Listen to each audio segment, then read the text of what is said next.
Welcome to our channel. Today we how to authenticate with Firebase and call secure cloud functions. Easy tutorial step by step clearly. To start, ensure you have a Firebase project set up. Go to the Firebase console and create a new project if you haven't done so yet.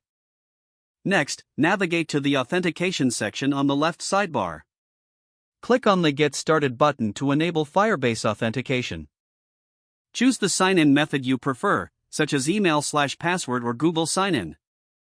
Configure the chosen method by following the on-screen instructions. Once configured, go to your project settings by clicking the gear icon next to Project Overview. Scroll down to your app's Firebase SDK snippet and copy the config object. In your development environment, create a new JavaScript file or open an existing one. Paste your copied config object into your JavaScript file. Now, initialize Firebase in your code using firebase.initializeApp config. To authenticate users, create a function that uses your chosen sign-in method.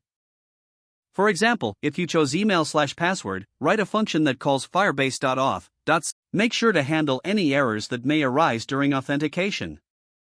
Next, create a secure cloud function in your Firebase project. In the Firebase console, navigate to Functions and click on Get Started. In your terminal, run Firebase init functions to set up cloud functions in your local environment. Write your function using exports.yourfunctionname equals functions.https.auth. Ensure to check the context parameter for authentication state using context.auth. Add your logic to perform actions securely for authenticated users. Deploy your function using Firebase deploy only functions. To call this secure cloud function from your app, use the firebase.functions method. Call your function using firebase.functions.https callable, your function name. Pass any required data as an argument to this function call.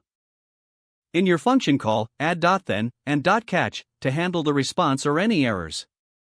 Now, test the complete authentication flow in cloud function call. Make sure to verify that only authenticated users can access your secure function. You have now completed the setup for authenticating with Firebase and calling secure cloud functions. Don't forget to like this video and subscribe to our channel for more step-by-step tech guides.